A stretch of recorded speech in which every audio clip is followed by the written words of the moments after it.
ನಮಸ್ಕಾರ, ನೀವು ನೋಡ್ತಾ ಇದ್ದೀರಾ ಪ್ರಜಾಮಾರ್ಗ ನ್ಯೂಸ್. ನಾನು ಚೈತ್ರಕೋಟ. ಬನ್ನಿ ಇವತ್ತಿನ ಟಾಪ್ ನ್ಯೂಸ್ ಏನೆಲ್ಲ ಇದೆ ಅಂತ ನೋಡೋಣ. ಮುಸ್ಲಿಂ ಸಮುದಾಯದ ಮತದಾನದ ಹಕ್ಕನ್ನು ರದ್ದುಪಡಿಸಲು ಕಾನೂನು ಜಾರಿಗೆ ತರಬೇಕೆಂದು ವಿವಾದಾತ್ಮಕವಾದಂತಹ ಹೇಳಿಕೆ ನೀಡಿದ್ದ ಚಂದ್ರಶೇಖರನಾಥ್ ಸ್ವಾಮೀಜಿಗಳ ವಿರುದ್ಧ ಎಫ್ಐಆರ್ ದಾಖಲಿಸಲಾಗಿದೆ. ಸ್ವಾಮೀಜಿಗಳ ಈ ಹೇಳಿಕೆ ಪ್ರಚೋದನಕಾರಿಯಾಗಿದ್ದು ಕೋಮು ಸೌಹಾರ್ದತೆಗೆ ಧಕ್ಕೆ ತರಬಹುದು ಎಂದು ಬೆಂಗಳೂರಿನ ಉಪ್ಪಾರಪೇಟೆ ಪೊಲೀಸ್ ಠಾಣೆಯಲ್ಲಿ ಬಿಎನ್ಎಸ್ ಸೆಕ್ಷನ್ 299ರ ಅಡಿಯಲ್ಲಿ ಎಫ್ಐಆರ್ ದಾಖಲಿಸಲಾಗಿದೆ. ಈ ಸಂಬಂಧ ಮಾಧ್ಯಮಗಳ ಪ್ರಕಟಣೆಯಲ್ಲಿ ವಿಷಾದವನ್ನ ವ್ಯಕ್ತಪಡಿಸಿದಂತಹ ಸ್ವಾಮೀಜಿಯವರು, ಮುಸ್ಲಿಮರು ಕೂಡ ಈ ದೇಶದ ಪ್ರಜೆಗಳು, ಎಲ್ಲರಂತೆ ಅವರಿಗೂ ಕೂಡ ಮತದಾನದ ಹಕ್ಕಿದೆ. ನನ್ನ ಹೇಳಿಕೆಯಿಂದ ಮುಸ್ಲಿಂ ಬಾಂಧವರಿಗೆ ನೋವಾಗಿದ್ದರೆ ಅದಕ್ಕಾಗಿ ನಾನು ಪ್ರಾಮಾಣಿಕವಾಗಿ ಕ್ಷಮೆಯನ್ನ ಯಾಚಿಸುತ್ತೇನೆ ಎಂದಿದ್ದಾರೆ. ಕಾಂಗ್ರೆಸ್ ಸಚಿವ ಮತ್ತು ಜಿಲ್ಲಾ ಉಸ್ತುವಾರಿ ಸಚಿವ ಚಲುವರಾಯಸ್ವಾಮಿ ಅವರ ಮೇಲೆ ಭಾರೀ ಆರೋಪವೊಂದು ಕೇಳಿಬರ್ತಾ ಇದೆ. ಮಂಡ್ಯ ಜಿಲ್ಲೆಯ ಚಂದುಪುರದಲ್ಲಿ ಬಾರ್ ಅಂಡ್ ರೆಸ್ಟೋರೆಂಟ್ ಅನ್ನು ತೆರೆಯಲು ಪರವಾನಗಿ ನೀಡುವ ವಿಚಾರವಾಗಿ ಲಂಚದ ಆರೋಪ ಕೇಳಿಬಂದಿದೆ. ಈ ಸಂಬಂಧ ದೂರು ಕೂಡ ದಾಖಲಾಗಿದ್ದು, ದೂರುದಾರ ಸಲ್ಲಿಸಿರುವಂತಹ ಆಡಿಯೋ ರೆಕಾರ್ಡಿಂಗ್ನಲ್ಲಿ ಸಚಿವ ಚಲುವರಾಯಸ್ವಾಮಿ ಅವರ ಹೆಸರು ಕೂಡ ಇದೆ ಅಂತ ಹೇಳಲಾಗ್ತಾ ಇದೆ.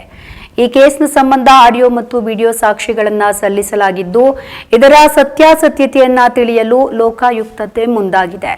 ಈ ಕೇಸ್ನ ವಿಚಾರವಾಗಿ ಎಫ್ಐಆರ್ ಅನ್ನು ದಾಖಲಿಸುವಂತಹ ಸಾಧ್ಯತೆ ಕೂಡ ಇದ್ದು, ಒಂದು ವೇಳೆ ಎಫ್ಐಆರ್ ದಾಖಲಾದರೆ ಚಲುವರಾಯಸ್ವಾಮಿ ಅವರಿಗೂ ಕೂಡ ಸಂಕಷ್ಟ ಎದುರಾಗಲಿಕ್ಕಿದೆ.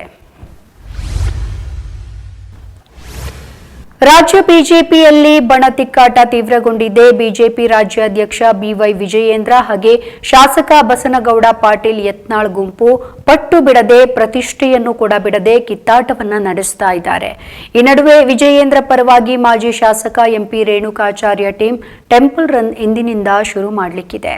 ಈ ಸಂದರ್ಭದಲ್ಲಿ ಮಾಧ್ಯಮಗಳ ಜೊತೆ ಮಾತನಾಡಿದಂತಹ ಶಾಸಕ ಎಂಪಿ ರೇಣುಕಾಚಾರ್ಯ ಅವರು, ರಾಜ್ಯ ಬಿಜೆಪಿಯಲ್ಲಿ ನಡೀತಾ ಇರುವಂತಹ ಬೆಳವಣಿಗೆಗಳ ಬಗ್ಗೆ ವರಿಷ್ಠರು ಏನು ಕ್ರಮವನ್ನ ಕೈಗೊಳ್ಳುತ್ತಾರೋ ಗೊತ್ತಿಲ್ಲ. ಆದರೆ ನಾವೆಲ್ಲ ಕಟ್ಟ ಸುಬ್ರಹ್ಮಣ್ಯ ನಾಯ್ಡು ಮನೆಯಲ್ಲಿ ಸೇರಿ ಇಲ್ಲಿಂದ ವಿವಿಧ ದೇವಸ್ಥಾನಗಳಿಗೆ ಭೇಟಿ ಕೊಡ್ತಾ ಇದ್ದೇವೆ. ಬಿಜೆಪಿಯಲ್ಲಿ ತಲೆದೂರುವಂತಹ ಸಮಸ್ಯೆಗಳನ್ನು ಬಗೆಹರಿಸಬೇಕು ಎಂದು ದೇವರಲ್ಲಿ ಪ್ರಾರ್ಥನೆ ಮಾಡುತ್ತೇವೆ ಎಂದರು. ಮಾಜಿ ಮುಖ್ಯಮಂತ್ರಿ ಬಿಎಸ್ ಯಡಿಯೂರಪ್ಪ ವಿರುದ್ಧ ಸಾಮಾಜಿಕ ಕಾರ್ಯಕರ್ತ ಟಿಜೆ ಅಬ್ರಾಹಿಂ ಸಲ್ಲಿಸಿದ್ದಂತಹ ಭ್ರಷ್ಟಾಚಾರ ದೂರಿನ ಬಗ್ಗೆ ಯಡಿಯೂರಪ್ಪ ಅವರ ಪ್ರಾಸಿಕ್ಯೂಷನ್ಗೆ ಅನುಮತಿ ನೀಡಬೇಕು ಎಂದು ರಾಜ್ಯಪಾಲರಿಗೆ ಶಿಫಾರಸು ಮಾಡಲು ಸಚಿವ ಸಂಪುಟ ಸಭೆ ನಿರ್ಧಾರ ಮಾಡಿದೆ. ಈ ಕುರಿತು ಇಂದು ಮುಖ್ಯಮಂತ್ರಿ ಸಿದ್ದರಾಮಯ್ಯ ಅವರ ನೇತೃತ್ವದಲ್ಲಿ ಸಚಿವ ಸಂಪುಟ ಸಭೆ ನಡೆದಿದ್ದು, ಟಿಜೆ ಅಬ್ರಾಹಿಂ ಅವರು ಮಾಜಿ ಮುಖ್ಯಮಂತ್ರಿ ಆಗಿರುವಂತಹ ಬಿಎಸ್ ಯಡಿಯೂರಪ್ಪ ಹಾಗೂ ಅವರ ಕುಟುಂಬದ ವಿರುದ್ಧ ನೀಡಲಾದಂತಹ ಭ್ರಷ್ಟಾಚಾರದ ದೂರಿನಲ್ಲಿ ಗಂಭೀರವಾದ 16 ಆರೋಪಗಳನ್ನು ಮಾಡಲಾಗಿದೆ. ಆರೋಪಗಳನ್ನು ಮಾಡಿ ತನಿಖೆಯನ್ನ ಮಾಡಿಸುವಂತೆ ರಾಜ್ಯಪಾಲರಿಗೆ ದೂರನ್ನ ನೀಡಿದ್ದರು.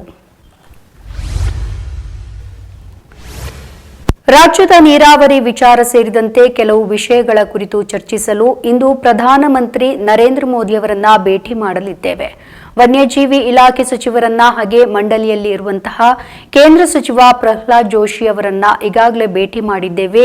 ವನ್ಯಜೀವಿ ಮಂಡಳಿಗೆ ಪ್ರಧಾನಿಯವರೇ ಅಧ್ಯಕ್ಷರಾಗಿದ್ದಾರೆ, ಸ್ಥಾಯಿ ಸಮಿತಿಗೆ ಸಚಿವರು ಅಧ್ಯಕ್ಷರಾಗಿದ್ದಾರೆ ಎಂದು ಉಪಮುಖ್ಯಮಂತ್ರಿ ಡಿಕೆ ಶಿವಕುಮಾರ್ ಹೇಳಿದರು. ಕಳಸಾ ಬಂಡೂರಿ ನಾಲಾ ಯೋಜನೆ ವಿಚಾರದಲ್ಲಿ ಮಧ್ಯಪ್ರವೇಶಿಸಿ ಅಗತ್ಯವಿರುವಂತಹ ಅರಣ್ಯ ಮತ್ತು ವನ್ಯಜೀವಿ ಮಂಡಳಿ ಅನುಮತಿಯನ್ನ ಕೊಡಿಸಬೇಕು ಎಂದು ಮನವಿಯನ್ನ ಮಾಡಿದ್ದೇನೆ ಎಂದರು. ಇದಿಷ್ಟು ಈ ಹೊತ್ತಿನ ಟಾಪ್ ನ್ಯೂಸ್. ವಿನೂತನ ಸುದ್ದಿಗಾಗಿ ನೋಡ್ತಾ ಇರಿ ಪ್ರಜಾಮಾರ್ಗ ನ್ಯೂಸ್. ಇದು ಜನಸಾಮಾನ್ಯರ ಧ್ವನಿ. ನಮಸ್ಕಾರ.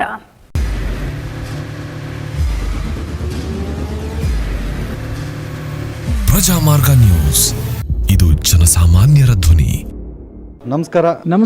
ನೀವು ನೋಡ್ತಾ ಇದ್ದೀರಾ ಪ್ರಜಾಮಾರ್ಗ ನ್ಯೂಸ್. ರಾಷ್ಟ್ರದ ರಾಜ್ಯದ ರಾಜಕೀಯದ ಬಗ್ಗೆ ಹೆಚ್ಚಿನ ಸಿನಿಮಾ ಅಪ್ಡೇಟ್ಗಳಿಗಾಗಿ ಫಸ್ಟ್ ಲೈಕ್ ಮಾಡಿ, ಸಬ್ಸ್ಕ್ರೈಬ್ ಆಗಿ, ಹಾಗೆ ಫಾಲೋ ಕೂಡ ಮಾಡಬೇಕು.